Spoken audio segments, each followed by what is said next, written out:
All right, what a day it has been. Obviously, we're talking about the global markets. We're going to deal with a bunch of things in this video. What's going on with the global markets, the US markets?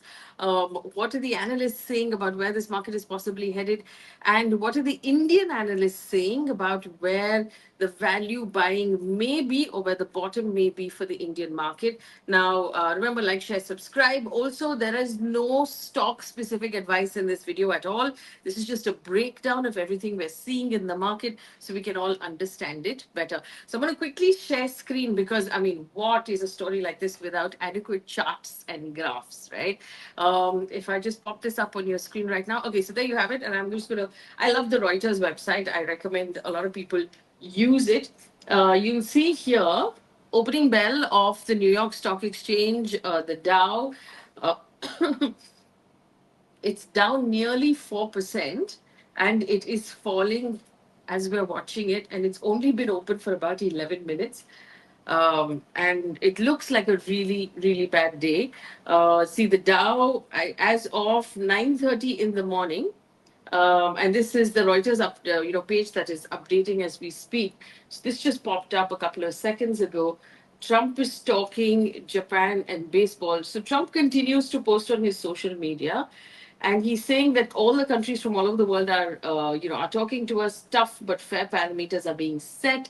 Spoke to the Japanese Prime Minister. He's sending a top team to negotiate! Exclamation mark. They've treated the US poorly. They don't take our cars, and we take millions of theirs. Likewise, agriculture and other things. Seeing, and then he's watching the Dodgers game apparently.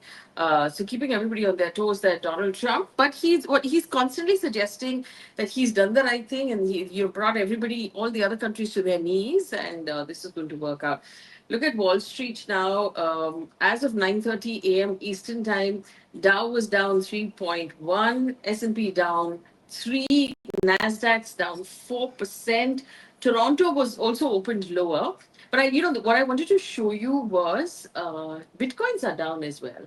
I mean, this visual tells you everything. But before the market opened, Reuters actually put out an explanation of the circuit breaker for the S&P. So basically, this is detour. A circuit breaker is built into the stock market to make sure that just sentiment doesn't erode all the value in one go. So for us, it's 20% is when we stop trading in India. This is what the drop is like in the US. I think the first trading halt for 15 minutes happens at 7%. So if it falls suddenly 7% one go, it will stop for 15 minutes. If it falls 13%, it will stop for another 15 minutes. And if it drops 20%, it will halt for the day. So you can just tell if Reuters had decided to actually put out an explanation of what a circuit breaker is right before the market opened, is a suggestion that maybe we're going to have such a bad day that this is actually going to kick in. And we're going to continue to look at those markets in just a second. There was one more thing I wanted to show you on this Reuters page.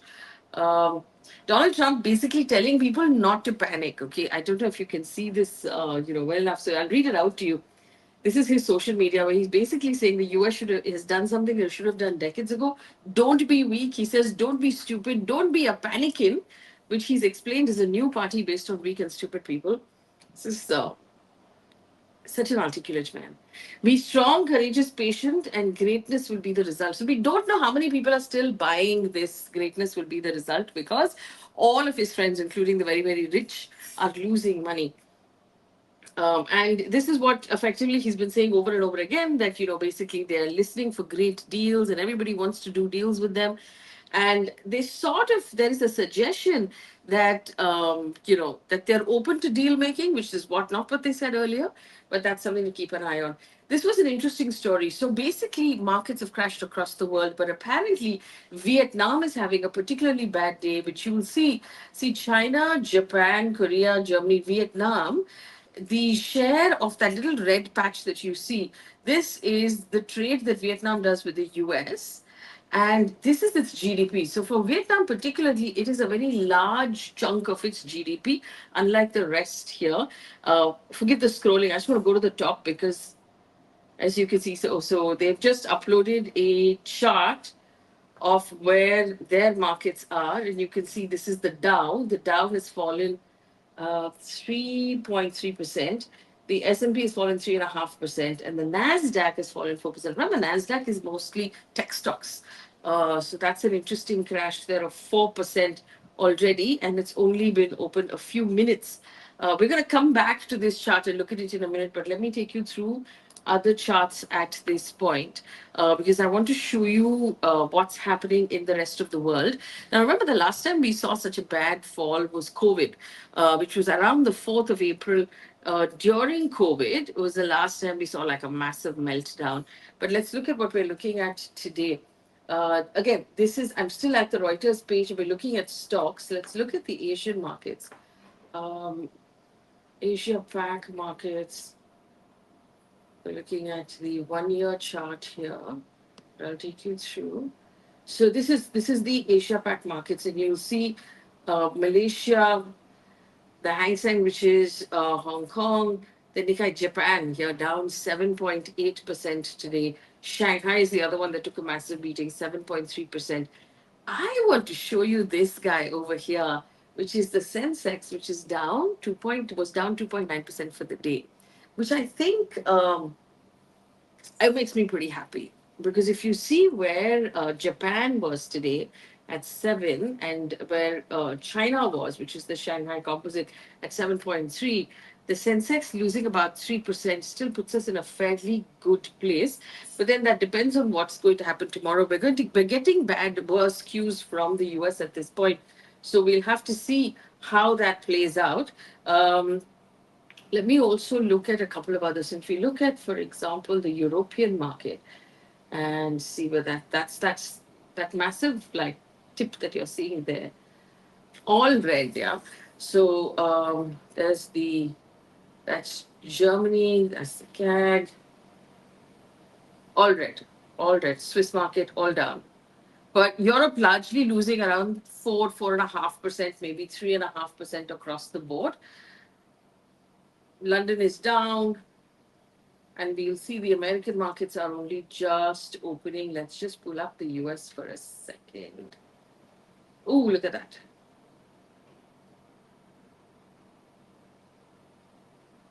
These are futures. This has not been updated yet, and we'll come back. We'll come back to that. Let's take a closer look at India, right? So, what's happening in India? India has logged its worst session in 10 months of this trade war. I'm just putting up this screen for you. This is interesting. So, this is the chart that I wanted you to see. If you can see here, the last time the Indian Nifty fell this much was in June. June, when we basically had the general elections results, and the market reacted to the fact that the BJP did not get that sweeping majority and needed help from its allies. But since then, it's been pretty good. This is the next fall, which I think is pretty good for India. We'll look at a little more. So our volatility index has spiked again at a 10-month high. So the last time we saw that was in June, which is basically how volatile the market is and what sort of cues it is responding to. That's the Indian market right now. Um,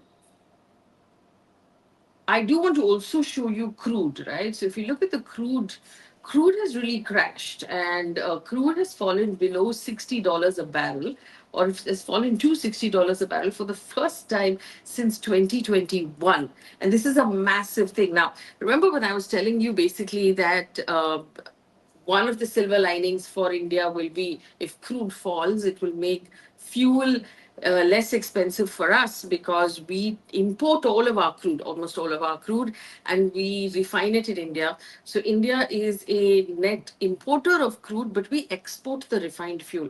So this would have been a good thing for us. And we were all like, oh yeah, is fuel going to become, less expensive for us? And then boom, immediately the Indian government very smartly increase the tax on petrol, diesel, and LPG and your cylinders. So what has happened basically, crude became cheaper. So there was a discount immediately that you could have passed on to customers, but the Indian government has increased tax and absorbed that difference and basically pocketed the difference as of now. So just a quick recap of where we are. Remember, Japan, China, all down at this point. The chief economist of China has actually made a statement in Macquarie. He has basically said that Trump's latest tariffs will reduce China's exports by 15% and its GDP growth by 2 to 2.5%. And that's massive. There's also talk about whether or not, countries like China will actually do some sort of stimulus packages to increase their own, domestic markets and to encourage their producers and to basically hold up their stock market and their production markets. Now, Indian markets have apparently lost 14 lakh crore today in market cap, and that's a massive, massive thing. And we looked at markets across the board, and we've seen that there've been crashes across the board. Um, this is an interesting statement that I wanted to show you. It basically, Stramer, who's the Prime Minister of the UK, has basically said that the world as we knew it is gone because of these tariffs. Old assumptions can no longer be taken for granted, he said. And this is very interesting because the UK has always been, or has been for a very, very long time, the US's closest ally. And this is being seen really as a change of sort of setting of world order. Trump has been playing, apparently playing golf over the weekend since he did all of this, unleashed this mayhem on the world.